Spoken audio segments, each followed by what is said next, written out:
தினம் ஒரு தகவல், தினம் ஒரு ஞானம். ஆன்மீக வாழ்வியல் என்ன சொல்றோம் அப்படின்றீங்களா? ஆன்மீக வாழ்க்கையில் நாம் இருக்கிறோம் என்றால் எப்படி இருக்கணும் அப்படின்னா, தர்மத்தில் இருக்க வேண்டும், சத்திய வழியில் இருக்க வேண்டும், எப்பொழுதும் உண்மையே பேச வேண்டும். வாழ விடு அப்படின்றோம். வாழ விடுன்னு என்ன அர்த்தம்னா, நாமளும் சந்தோஷமாக இருக்கணும், மற்றவர்களும் சந்தோஷமாக இருக்க வேண்டும், எந்த உயிரையும் கொல்லக்கூடாது, எப்பயும் உண்மையே பேச வேண்டும். உண்மை அப்படின்னு சொன்னா நம்ம ஹரிச்சந்திரனை சொல்லுவோம்.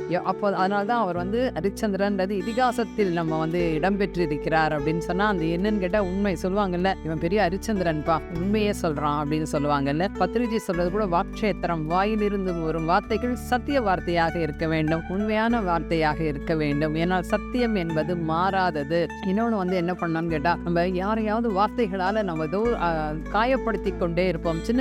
சின்ன விஷயங்கள்ல கூட என்ன பண்ணுவோம், குறைகள் கண்டு என்ன பண்ணுவோம்னா நமக்கு குற்றம் சொல்லிக்கொண்டே இருப்போம். அதனாலதான் நோ கம்ப்ளைண்ட் அப்படின்னு சொல்லுவாங்க. அதனால கம்ப்ளைண்ட்ஸ் என்பது இருக்கக்கூடாது. இது எல்லாமே இருந்தால்தான் ஆன்மீக வாழ்வியல்ல நாம் இருக்கிறோம். ஏன்னா நாம் சிறப்பான ஆன்மீக வாழ்க்கையில் இருக்கணும் அப்படின்னு சொன்னா, தொடர்ந்து நல்ல விஷயங்கள் மட்டுமே செய்ய வேண்டும். தேவையில்லாமல் பேசக்கூடாது, தேவையில்லாமல் சிந்திக்கிறது கூட தேவையில்லாமல் சிந்திப்பது என்பது தவறு. அதனால குற்றம் கூறுதல், குறை கூறுதல், யாரையும் பார்த்து நாம் தவறாக பேசுவது, இது எல்லாவற்றிலிருந்தும் நாம் செல்ஃப் செக் பண்ணிக்கிட்டே இருக்கணும். என்னன்னு கேட்டா, இன்னைக்கு எப்படி இருக்கும், இன்னைக்கு என்ன பண்ணணும், இனி என்ன மாற்றிக்கணும் நம்ம அப்படின்னு நம்மளுடைய குணங்களை நாம் மாற்றிக்கொள்ள வேண்டும். அப்பொழுதுதான் நாம் ஒரு ஆன்மீக வாழ்வியலில் சரியாக இருக்கிறோம் என்ற அர்த்தம். அப்படி செய்யணும்னா என்ன பண்ணணும்னா, தொடர்ந்து தியானம் செய்வோம், ஞானம் பெறுவோம். தியானத்தினால் ஞானம், ஞானத்தினால் முக்தி. நன்றி.